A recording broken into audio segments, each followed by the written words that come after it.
Negara Provinsi Jawa Tengah. Bapak Ibu guru yang hebat, pada kesempatan kali ini kami akan menampilkan implementasi kurikulum Merdeka tentang proyek penguatan profil pelajar Pancasila dengan tema gaya hidup berkelanjutan. Berikut ini kegiatan implementasi kurikulum Merdeka secara lengkap.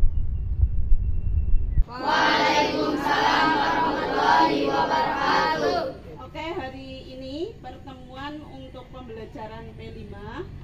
Kalau kemarin sudah berdiskusi di kelas dan kalian sudah paham isu-isu global apa saja yang menjadi permasalahan di kehidupan kita sehari-hari. Hari ini kita akan mengobservasi atau survei lingkungan untuk mengetahui masalah sampah apa yang ada di SMP kita, yaitu SMP Negeri 2 Wanadadi. Nanti setelah kalian melaksanakan observasi, kalian akan mencari solusi atau pemecahan dari permasalahan yang kita hadapi. Coba nanti kalian di sana amati, kemudian dicatat. Nanti tiap kelompok ya, tiap kelompok itu mencatat masing-masing apa yang terjadi di lingkungan SMP Negeri 2 Wanadadi yang terkait dengan sampah. Jadi nanti kalian data jenis sampahnya apa saja, kemudian yang terdapat kumpulan-kumpulan sampah yang seharusnya tidak untuk tempat sampah itu dicatat. Setelah itu nanti kita masuk lagi ke kelas untuk membahas kira-kira solusi atau gagasan apa yang bisa memecahkan persoalan itu. Paham? Paham. Kalau sudah paham, langsung kita survei ke lingkungan hutan dulu, ya.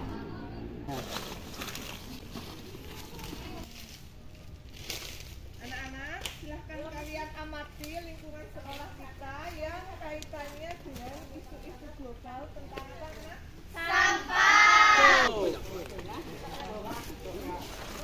Nah, dari hasil survei lingkungan tentang identifikasi sampah yang ada di hutan sekolah, apakah sampah tersebut jika dibiarkan terus-menerus dapat menimbulkan masalah untuk kita semuanya?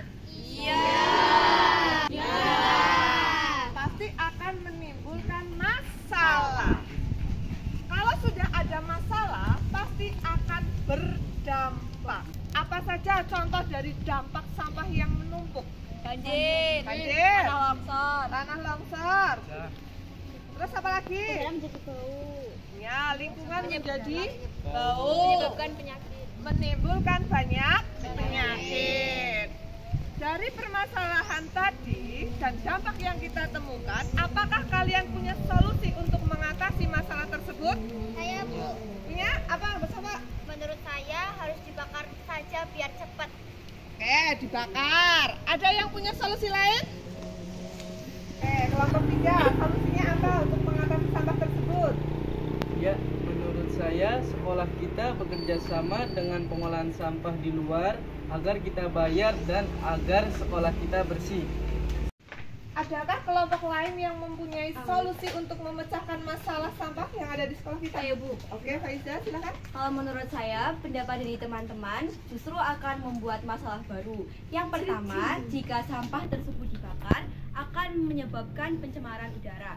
Yang kedua, jika kita bekerja sama dengan pihak pengelola sampah di luar sekolah, maka sekolah akan mengeluarkan biaya. Dan sampah tersebut akan ditaruh di TPA. Itu tidak akan memecahkan masalah, tetapi akan membuat masalah baru. Jadi menurut kelompok saya, sampah-sampah tersebut sebaiknya dipilah antara organik dan anorganik, lalu kita olah. Bagus. Itu adalah salah satu cara yang sangat tepat untuk mengatasi sampah yang menumpuk di lingkungan sekolah kita. Yang pertama, tadi dikatakan oleh Faiza, kita adalah memilah sampah. Sampah kita pilah mana yang organik dan mana yang anorganik. Sampah organik nanti kita tampung di bank sampah organik, sedangkan sampah anorganik kita tampung di bank sampah anorganik. Setelah itu, nanti sampah organik bisa kita olah menjadi barang yang lebih bermanfaat, yaitu menjadi apa? Kerajinan. Menjadi kerajinan yang barang organik kita olah menjadi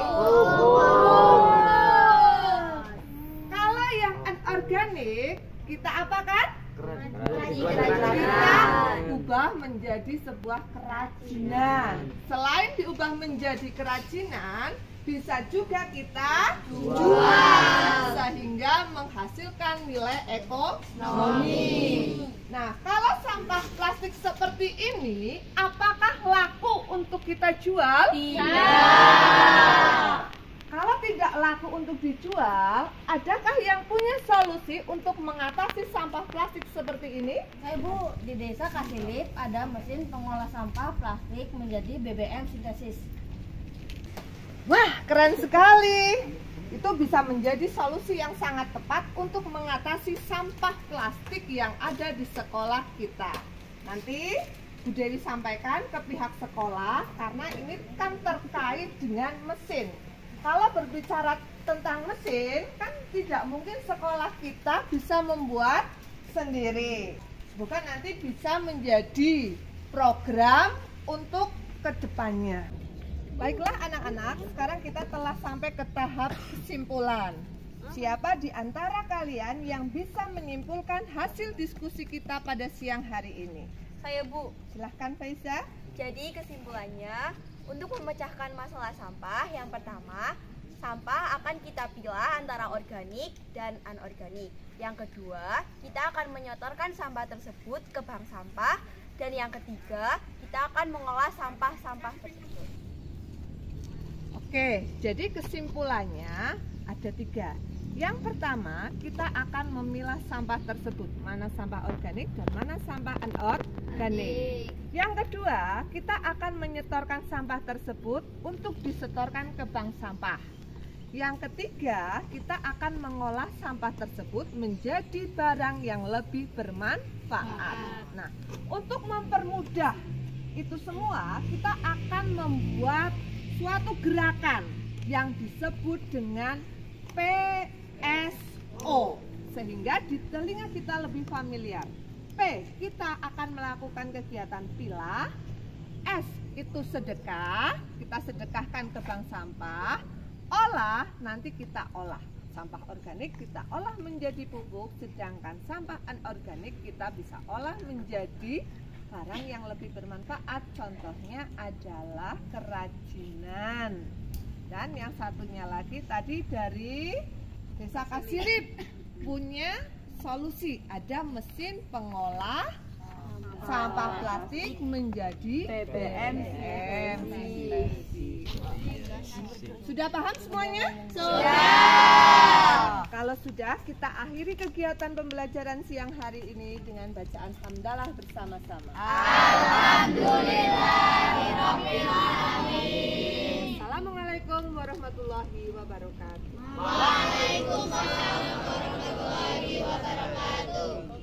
Ini Ibu akan memberikan sosialisasi tentang PSO. Apa itu PSO? Sedekah olah. Bagaimana cara memilah sampah yang akan dijelaskan oleh teman-teman kalian ini. Silakan. Nah, teman-teman, ini ada 3 tempat sampah yang sudah disediakan di setiap kelas di SMP Negeri Wadadadi. Yang pertama adalah untuk pemilahan sampah plastik. Nah, sampah plastik ini akan diolah di mesin mesin apa? Nah, di mesin tersebut nanti sampah plastik akan menjadi bahan bakar minyak. Contohnya ada bensin, solar, dan minyak tanah. Lalu yang kedua untuk sampah botol yang akan disetorkan untuk dijual. Yang ketiga adalah sampah organik berupa daun untuk dijadikan pupuk. Kami Kantin Esperoan siap mendukung program PSO. Esperoan Perkasa. Inilah cara pemilahan sampah di depan operasi Esperoan. Ya, ini sisa plastik. jadi sampah total. Dan terakhir sampah organik, contohnya seperti kertas kita masukkan di tong yang berbeda. Nama saya Bayan Maulana Latif dari kelas 7E. Saya menyetorkan plastik dan botol gelas. Cara pembuatan pupuk kompos padat. Langkah-langkahnya adalah Sampah yang pertama adalah menyediakan 1 kompos bag dan limbah dari daun.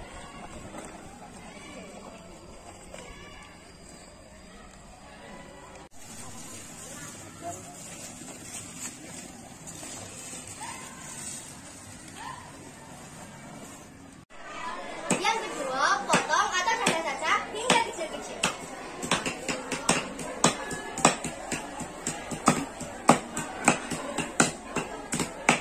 Tuangkan 1 liter air ke dalam panci.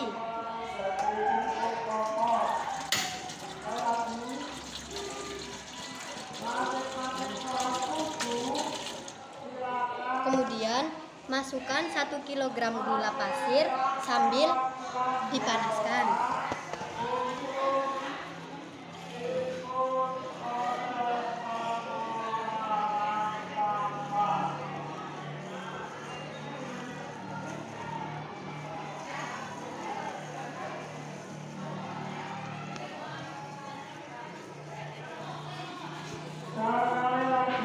Kemudian aduk hingga merata.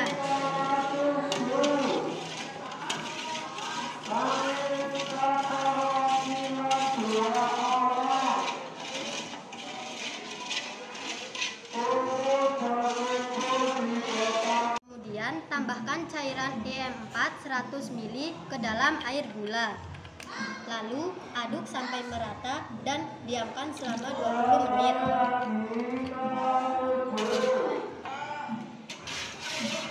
Yang ketujuh, siramkan ke potongan 5 daun.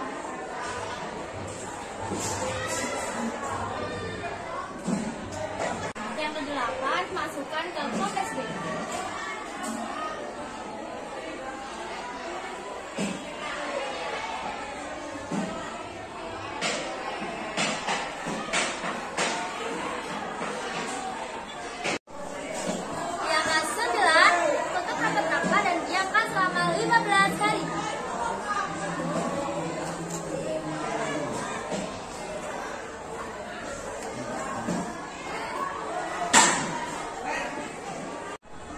Yang ke-10, pupuk kompos siap untuk digunakan.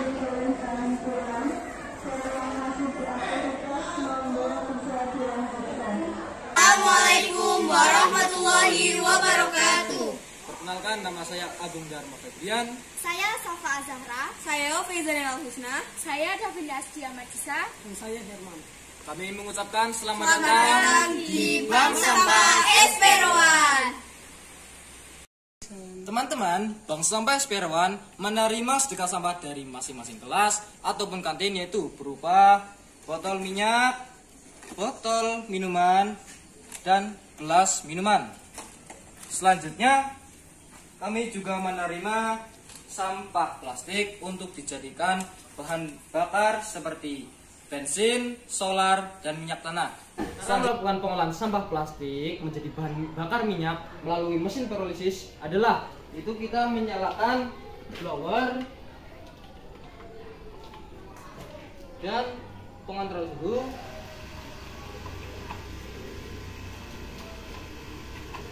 Lalu api kita hidupkan di tungku ini. Setelah sampah-sampah yang diolah kita masukkan, lalu kita besarkan api agar suhu lebih meningkat.